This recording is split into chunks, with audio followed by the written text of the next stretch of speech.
wasaaradda dhalinyarada iyo ciyaaraha dowlad goboleedka Jubbaland oo ka duuleysa sare u qaadida awoodsiinta iyo tayeynta da'yarta ayaa maanta qalab ku wareejisay golaha dhalinyarada Jubbaland kadib munaasabad kooban oo ka dhacday xafiiska golaha dhalinyarada. waxaa ka soo qayb galay madasha wareejinta agab xafiiseedkan hoggaanka ay ku mideysan yihiin dhalinyarada Jubbaland, mas'uuliyiin ka socday wasaaradda dhalinyarada iyo ciyaaraha dowlad goboleedka Jubbaland iyo shabakada YBA oo arrimaha dhalinyarada ka shaqeysa.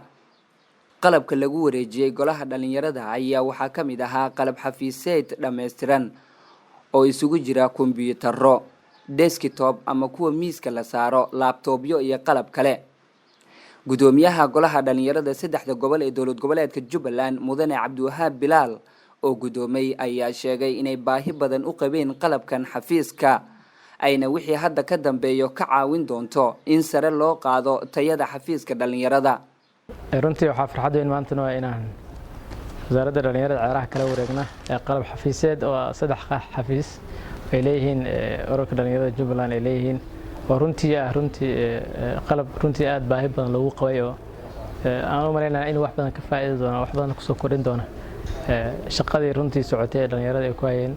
waxaan rajaynaynaa qalabkan waa qalab iskugu jira miisaskii iyo conference hallkii iyo kombiyuutarra ilaa iyo laba xabo oo kombiyuutarra ah oo runtii aan noqon doonto kuwa loogu adeega dhalinyarada Jubbaland. runtii aad aan u mahadcelinaa wasaaradda dhalinyarada ciyaaraha iyo runtii qoladii maalgelisay oo shabakada YBA iyo UNFPA UN Habitat oo qayb ka ah mashruuca BBF kana iyadana aad aan u mahadcelinaa.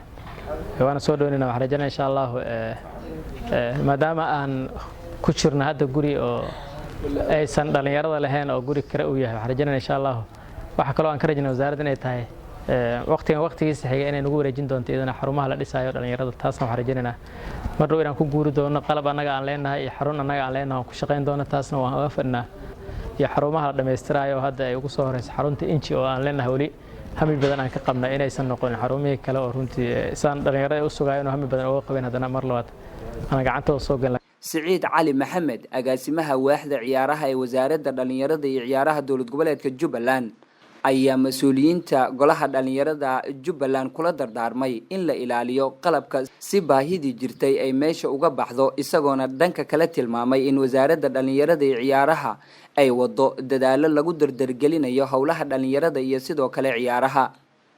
laga bilaabo maanta qalabkaas waxaan ku wareejinay sida arkayseen ururka dhalinyarada ee Jubbaland. waxaan rajaynaynaa in muxuu ahay qalabkan la xafido oo mustaqbalka uu anfaco ururada dhalinyarada oo dhan. sababtoo ah qalab haddii aad mar heshaan waa stepkii koowaad oo hadda aan qaadnay inaan xafiisyada u qalabayno. sanad soo socdana waxaan rabnaa insha Allah inaan muxuu ahay xafiisyo ay hadda gurigan ku meel gaar way inaan waxaan rabnaa mustaqbalka ay xarumo ay leeyihiin in loo sameeyo dhalinyarada Jubbaland.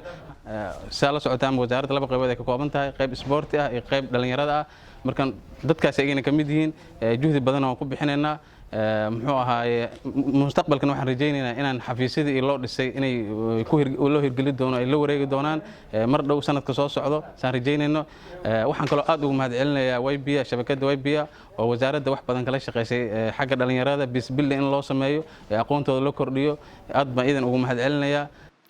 tan iyo intii la yagleelay midowga dhalinyarada Jubbaland waa markii ugu horeysay oo ay helaan qalab xafiiseed dhameystiran, waxayna arrintani daliil u tahay isbeddelka wasaaradda dhalinyarada ee dhanka habsami u socodka shaqada, taas oo hormuud u ka noqday agaasimaha guud ee wasaaradda dhalinyarada iyo ciyaaraha dowlad goboleedka Jubbaland Mudane Cabdiraxmaan Cabdi Axmed oo waqti yar un jooga xafiiska. Cabdullaahi Xuseen Kilas, telefishinka caalamiga Ariel Kismaayo.